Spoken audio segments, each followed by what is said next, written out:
Chers frères et sœurs en islam, nous devons remercier Allah subhanahu wa ta'ala qui nous a comblés de ses multiples bienfaits. Nous devons le remercier car il nous a facilité et il a prédestiné que nous vivons ces jours solennels, ces jours grandioses pour, n'est-ce pas, être dans l'obéissance et dans la conformité de la tradition de notre bien-aimé Muhammad sallallahu alayhi wa sallam. Nous devons nous rappeler, nous tous, que nous sommes appelés à retourner vers Allah.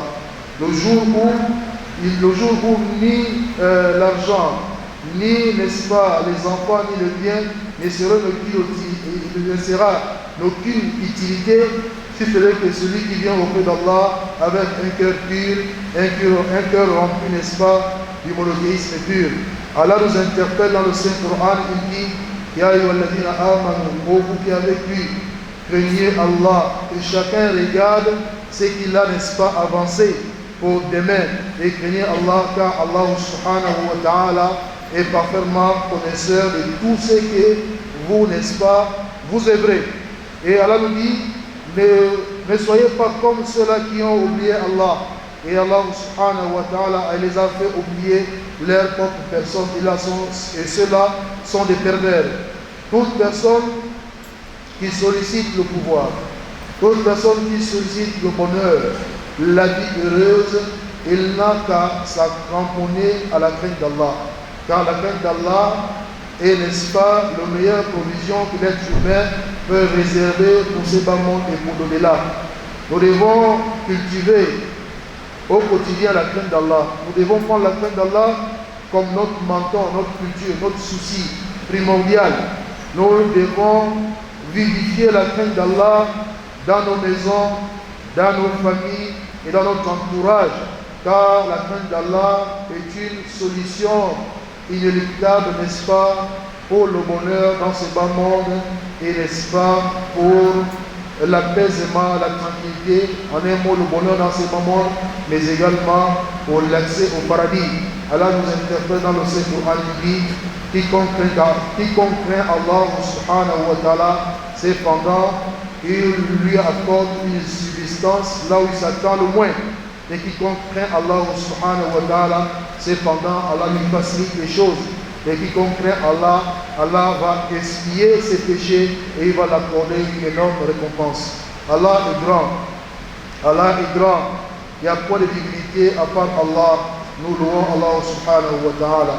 Nous devons savoir que la plus grande ordonnance ou la plus grande recommandation que Allah subhanahu wa ta'ala a ordonné à ses serviteurs, c'est de lui unifier dans l'adoration. C'est la pratique du monothéisme pur au quotidien. Car Allah dit dans le Coran, wa'budullaha wa la tushriku bihi shay'a. Adorer Allah seul et ne lui associer point. Car le polythéisme ou le fait d'associer Allah est une chose prohibée, interdite dans l'islam et une cause susceptible, n'est-ce pas, d'annuler les œuvres des croyants. Allah dit dans le Coran, alors s'ils tombent dans le shirk d'Allah, Allah va faire quoi? Allah va, n'est-ce pas, effacer tout ce qu'ils ont eu à travailler. Et nous avons dans le testament du prophète Muhammad sallallahu alayhi wa sallam, vis-à-vis de son oncle Abdullah ibn Abbas radiyallahu anhuma, ce testament vient, n'est-ce pas, nous clarifier le dogme pur du musulman.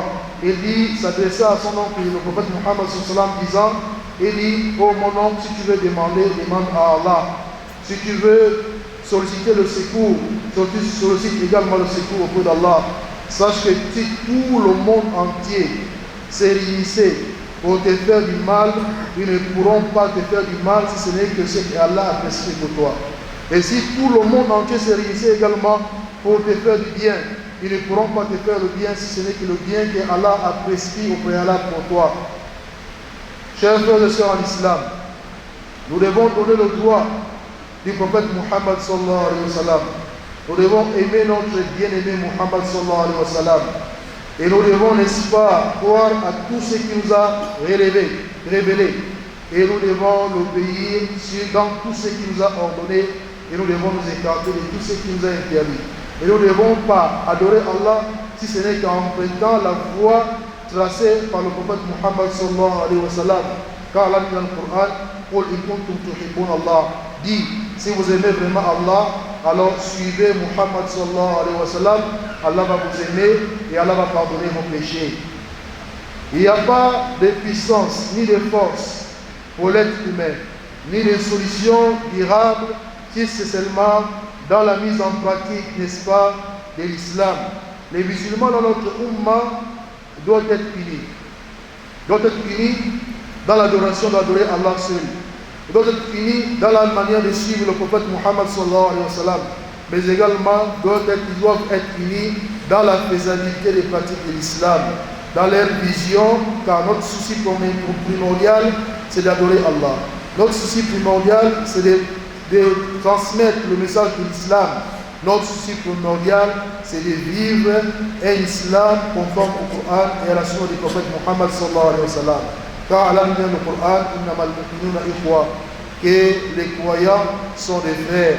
Alors, le seul et unique, n'est-ce pas, comportement mobile, autant pour moi, qui doit, n'est-ce pas, nous animer à vivifier cette fraternité au quotidien, c'est quoi? C'est la crainte d'Allah et c'est la foi en Allah subhanahu wa ta'ala.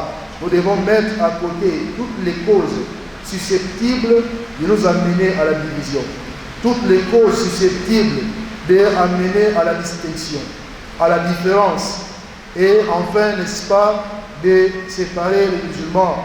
Nous devons rester sur cette règle en lettre nord qui est l'expliquer quoi? Tous les musulmans sont des frères et que les musulmans, Allah subhanahu wa ta'ala nous a créés dans cette diversité, n'est-ce pas, de langues, de couleurs et de tribus et de nations. Cette diversité, Allah a fait cette diversité pour que nous fassions quoi? Pour que nous nous entreconnaissions. Comme Allah dit dans le Coran, car le noble parmi nous est celui qui craint Allah le plus. Nous avons dans l'exemple des compagnons du prophète Muhammad sallallahu alayhi wa sallam, puisque Allah, le prophète Muhammad sallallahu alayhi wa sallam nous dit autant pour moi, alaykum bi sunnati wa sunnati khulafa'i rashidin wa addu alayha bin nawajid. Le prophète nous conseille de suivre sa sunna et la sunna de ses compagnons. Nous avons dans la sunna des compagnons un exemple. Lorsqu'Allah dit وَالَّذِينَ تَبَوَّأُوا الدَّارَ وَالْإِيمَانَ مِنْ قَبْلِهِمْ يُحِبُّونَ مَنْ هَاجَرَ إِلَيْهِمْ. Alors ses compagnons aimaient ceux qui ont émigré vers eux, ceux qui sont venus vers eux. Ils ont, n'est-ce pas, matérialisé, n'est-ce pas, cette fraternité islamique. D'autant plus que le prophète nous dit dans un autre hadith, le musulman et le frère du musulman, il ne le fait pas l'injustice, il ne l'humilie pas, il ne le ment pas, il ne lui dénigre pas. La graine c'est dans la poitrine, comme le prophète l'a orienté 3 fois. Il suffit comme mal pour un musulman, le fait, n'est-ce pas, de dénigrer son frère musulman. Il est strictement interdit, sacré. Le sang du musulman, ses biens et son honneur.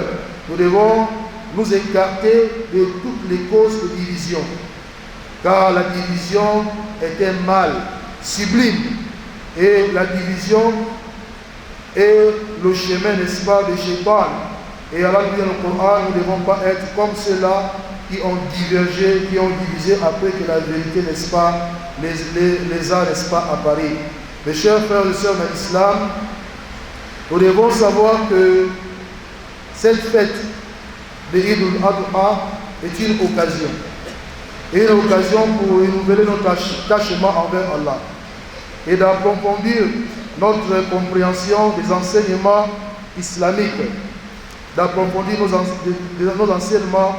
enseignements islamiques et de renforcer nos liens de fraternité en tant que communauté.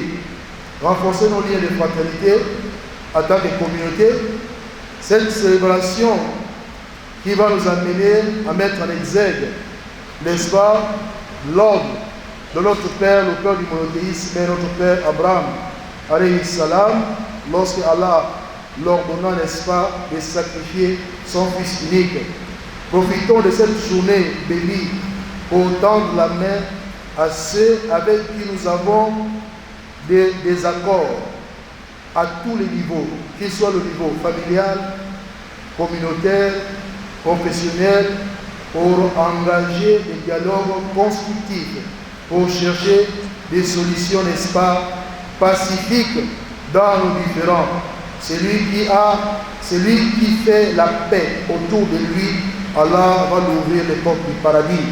Cultivons la bienfaisance, la tolérance et le respect mutuel. Dépassons les rancunes, les malentendus. Pratiquons la patience, l'écoute et le pardon.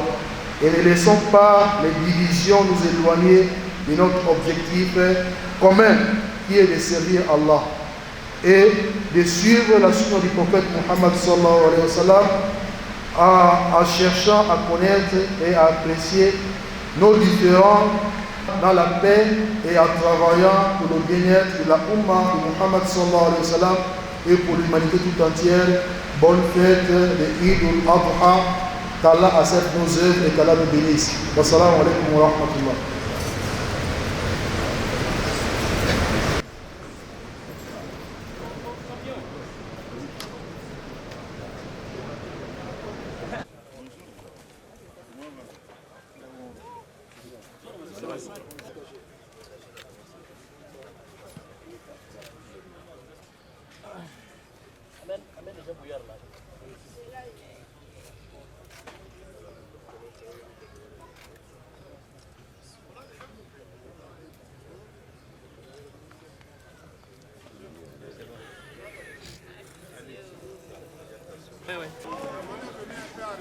Ah